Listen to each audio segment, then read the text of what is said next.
আসসালামু আলাইকুম। আজকে একটা খুব সুন্দর হচ্ছে যে ভিডিও করার প্ল্যান করেছি, সেটা হচ্ছে আমি পড়াশোনা কিভাবে করতে হয় বা এক্স্যাক্টলি আপনার যখন সামনে পরীক্ষা থাকে কিভাবে প্ল্যান আউট করবেন আমি সেটা আপনাকে আজকে শেখাবো।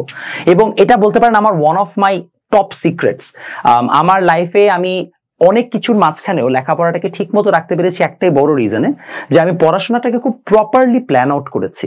এবং এই প্রপার প্ল্যান আউট করাটা ওয়াজ probably one of the biggest strength that I had, because আমি অনেক শার্প না, আমি অনেক ভালো স্টুডেন্ট না। আমার জাস্ট সত্যি কথা বলতে the only good thing that I have is আমার চাপার জোর, যেটা আমি ডিবেটের কারণে পেয়েছি। বাট এছাড়া একজন ভালো বক্তা হওয়া ছাড়া সত্যি কথা বলতে আমার কিন্তু লেখাপড়ার দিক থেকে আমি অত ইন্টেলেকচুয়াল মানুষ না। এবং এটা আমি অকপটে শিকার যেতে চাই, কারণ আমি চাই না আপনারা আমাকে অনেক গড গিফটেড কিছু ভাবেন। সো কিভাবে আসলে আমি আমার লাইফটাকে ন্যাভিগেট করেছি, আমার পড়াশোনা করার ক্ষেত্রে কি কি প্ল্যান ছিল সেটা আমি শেয়ার করব। এবং এইটা একটা অ্যাভারেজ স্টুডেন্টের জন্য অলওয়েজ হচ্ছে যে টপে যাওয়ার বা পিকে যাওয়ার একটা রুল বুক বা প্লে বুক হতে পারে। সো ভালো করে আমার ভিডিওটা একটু আপনারা দেখতে থাকবেন। এটা 9, 10, ইন্টারমিডিয়েট, ইভেন ইউনিভার্সিটি লাইফেরও যদি কোনো স্টুডেন্ট থাকে আপনাদেরকে যথেষ্ট হেল্প করবে। পড়াশোনার প্ল্যান কিভাবে বানাবো? পড়াশোনার প্ল্যান বানানোর জন্য প্রথমে আপনার স্টেপ 1 সিলেবাসটা হাতে নেন। শুধুমাত্র সিলেবাসটা আগে হাতে নেবেন। সিলেবাস হাতে নেওয়ার পর আপনার অবশ্যই একটা সেপারেট নোটবুক থাকবে। একটা সেপারেট নোটবুক নেন। আমি এই কাজটা করতাম, যদি এখন আমি এক্সেলে করি, গুগল শিটে করি, বাট আপনি চাইলে হচ্ছে যে আপাতত ম্যানুয়ালি স্টার্ট করতে পারেন, then you can also upgrade to digital. তো সিলেবাসটা হাতে নেওয়ার পরে আপনি সুন্দর মতো এই সিলেবাস থেকে আপনি এখানে কয়েকটা ছক করবেন। কি ছক? প্রথমে আপনি লিখবেন হচ্ছে যে আপনার এক্সামটা। সো মনে করেন আপনি প্রথমে লিখবেন টার্গেট 1, টার্গেট মনে করেন আপনার হাফ ইয়ারলি এক্সাম, ঠিক আছে? আমি জাস্ট র্যান্ডম লিখলাম। এখন হাফ ইয়ারলি এক্সামের মধ্যে আপনাদের টোটাল যা যা সাবজেক্ট আছে সেই সাবজেক্টগুলো লিখবেন। সাবজেক্টের নিচে হচ্ছে যে চ্যাপ্টার। এখন আপনার কাজ হবে চ্যাপ্টারটাকে যত মাইক্রো ভাবে ভাগ করা যায়। অনেক সময় যেটা হয়, যেহেতু আমরা নতুন নতুন থাকি, আমরা মাইক্রো ভাবে ভাগ করাটা পারি না। সো মাইক্রো ভাবে ভাগ না করতে পারলে আপনি অ্যাটলিস্ট একটা সিম্পল কাজ করতে পারেন, যে এই চ্যাপ্টারটা পড়তে আপনার কত সময় লাগতে পারে সেটার একটা ওভারঅল আইডিয়া আপনি বের করে নেন। যে আচ্ছা এই চ্যাপ্টারটা পড়তে কত সময় লাগে এটা বের করবো কিভাবে? এটা খুবই সিম্পল একটা রুল হচ্ছে যে 2 দিয়ে গুণ করা। কাকে 2 দিয়ে গুণ করা? আপনার কোচিং এর টিচার বা অনলাইনের টিচার একটা চ্যাপ্টার যখন পড়াচ্ছে তখন সে যতক্ষণ লেকচার দেয় তার দ্বিগুণ সময় আপনার সেলফ স্টাডিতে দিতে হবে। ক্লিয়ার? সো মনে করেন আপনাকে সহজভাবে বুঝাই, আমি যখন চ্যাপ্টার 4 পড়াই আইসিটিতে, আমি জেনারেলি 14টা লেকচার নিই। 14টা লেকচার যদি আমি ঘন্টা হিসাবে যাই তাহলে সেটা প্রায় 20 ঘন্টার মতো হয়। তাহলে একটা বাচ্চাকে ইন টোটাল 40 আওয়ার্স দিতে হবে যদি সে এই পুরো চ্যাপ্টারটাকে নখদর্পণে আনতে চায়। এখন 40 আওয়ার্স থেকে একবার দিতে হবে তা না, তাকে ভেঙে ভেঙে দিতে হবে, কারণ সাধারণত প্রথমে পুরো সিলেবাস একসাথে থাকে না। So 40 hours over the time দিতে হবে, বাট দিলে তার চ্যাপ্টারটা কমপ্লিট হবে। তাহলে এইভাবে আপনি আগে সুন্দর মতো 2 গুণ করে সেলফ স্টাডি টাইমটা বের করে নেবেন। কিভাবে করতে পারেন? মনে করেন আপনার সামনে পরীক্ষা, আপনি টিচার কাছে যাবেন, আপনার জিজ্ঞেস করার দরকার নেই যে কয় ঘন্টা লাগবে, জিজ্ঞেস করবেন যে স্যার আপনার কয়টা লেকচার লাগবে? 5টা লেকচার, 1.5 ঘন্টা করে ক্লাস, কত? 5 ঘন্টা, 2.5 ঘন্টা, 7.5 ঘন্টা, তাহলে আমাকে 15 ঘন্টা পড়তে হবে, শেষ। ইজি কিন্তু হিসাবটা, রাইট? তাহলে আপনার সেলফ স্টাডির জন্য কত ঘন্টা লাগবে সেটা এখন আপনি এখানে টোটাল বের করে ফেললেন, রাইট?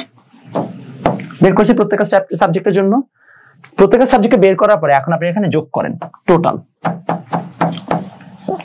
টোটালটাকে যোগ করার পর আপনি দেখেন তো কত আওয়ার হয়েছে। আমি হিসাব করলাম, মনে করেন 100 ঘন্টা হয়েছে, 100 আওয়ার্স। এবং অলওয়েজ যখন আপনি হিসাবটা করবেন সবসময় মাথায় রাখবেন এই যে 100 ঘন্টা হয়েছে, আপনি এখানের মধ্যে 30% হচ্ছে টাইম লস ধরবেন। কত পার্সেন্ট টাইম লস ধরতে বলছি? 30%। কেন 30% টাইম লস? মনে করেন আপনি যে আসলে 100 আওয়ার সেলফ স্টাডি যে লাগবে সেটা তো আপনার সব সময় মানে ক্লিন কাট হবে না। অফকোর্স আপনি এর মধ্যে রিল দেখতে দেখতে হারায় যাবেন। কোনোদিন আপনি অসুস্থ হয়ে পড়ছেন, কোনোদিন আপনার গার্লফ্রেন্ড আপনাকে একটু কটু কথা বলছে, দেখে আপনার মন খারাপ, অনেক কিছু হতে পারে। যেটাই হোক না কেন, আপনি দিন শেষে এখানে 30% টাইম আপনাকে লস ধরতে হবে। তাহলে 100 ঘন্টায় 30% লস মানে আপনাকে 130 ঘন্টা পড়তে হবে।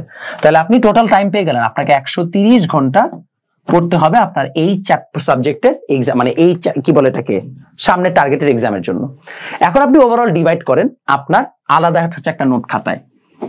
এই নোট খাতা আপনি হিসাব করেন যে আপনার সপ্তাহে যে 7 দিন আছে, সেই 7 দিন আপনার রুটিন কি? এটা হচ্ছে আপনার রুটিন। তো 7 দিনের রুটিন আপনি সুন্দর মতো ছক করে করে সাজায় ফেলবেন, যাচ্ছে মানডে সানডে এত। সাজানোর পরে আপনি বের করেন আপনার কোন দিন কত ঘন্টা সেলফ স্টাডি টাইম আছে। সো মনে করেন মানডেতে আপনার কোচিং শেষ 6টায়, পাশে আসতে 7টা, আপনি ওই দিন 7টা থেকে 11টা পর্যন্ত পড়তে পারেন। আপনার 4 আওয়ার্স আছে, তাই না? 4 ঘন্টা আপনার সেলফ স্টাডির টাইম। তারপর হিসাব করলেন 4 আওয়ার্স অফ সেলফ স্টাডি।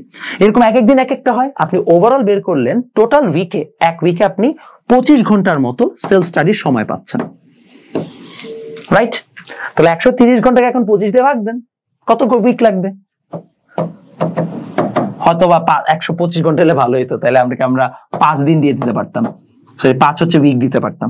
তাহলে আমরা হিসাব করলাম আমাদের এই পড়াটা শেষ করার জন্য আমাদের 5 সপ্তাহ লাগবে। এই যে আমাদের ক্যালকুলেশনটা হয়ে গেল না? এখন আপনার জন্য কাজটা খুবই সিম্পল।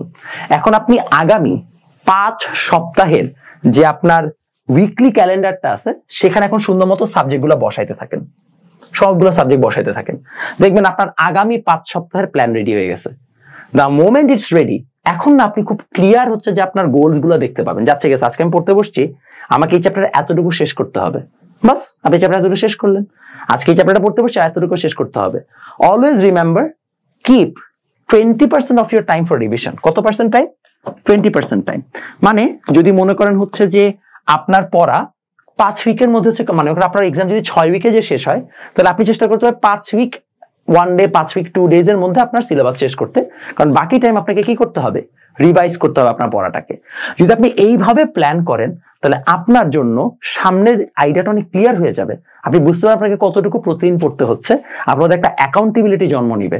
এবং আপনি যখন রুটিনটা সামনে নিবেন, পড়বেন টিকমার্ক দিবেন, পড়বেন টিকমার্ক দিবেন, আপনার তখন আত্মিক শান্তি আসবে, যা ধুর আজকে হচ্ছে যে কাজটা আসলে কমপ্লিট করতে পারছি। যেদিন পারবেন আপনার রিগ্রেট হবে, যারে আজকে তো পিছাই গেলাম, কালকে আবার মেকআপ দিতে হবে। বাট মোস্ট কেসেসে যেটা হয়, আপনি জানেনই না জাস্ট আপনার পড়াশোনাকে কিভাবে প্ল্যান আউট করা উচিত। এবং এই কারণে in a lot of cases আপনার কাছে যেহেতু আইডিয়া নাই, আপনার পরীক্ষার আগের রাতে হঠাৎ করে মাথায় আসে, আরে আজকে তো আমার পড়া দরকার, কালকে তো পরীক্ষা। পরীক্ষাটা আপনি সিলেবাস করলেন, ও মাই গড এ তো হিউজ সিলেবাস, আমি তো কিচ্ছু পারি না, চলো ওয়ান শট মারি একটা, বাস শেষ, ওয়ান শট মারা শুরু করলা। আর বিশ্বাস করো, যত ওয়ান শট ভিডিও দেখবা, ওয়ান শট ভিডিও দেখলে ইউ আর ডান। যত ওয়ান শট ভিডিও দেখবা, তোমার হচ্ছে আস্তে আস্তে বেসিক দুর্বল হইতে থাকবে। সো রেগুলার বেসিসে কনসিস্টেন্টলি পড়ার জন্য this can be a very good plan for you. এবং আমি আশা রাখছি এটা আমি অলওয়েজ ইউজ করে আসতেছি এবং আমার কাছে যথেষ্ট এটা হেল্পফুল মনে হয়েছে। আমাকে লাইফে সবকিছুতে ট্র্যাক রাখতে অনেক হেল্প করেছে। আশা করি আপনাদেরকে সামনে অনেক হেল্প করবে। দেখা হবে নেক্সট ভিডিওতে।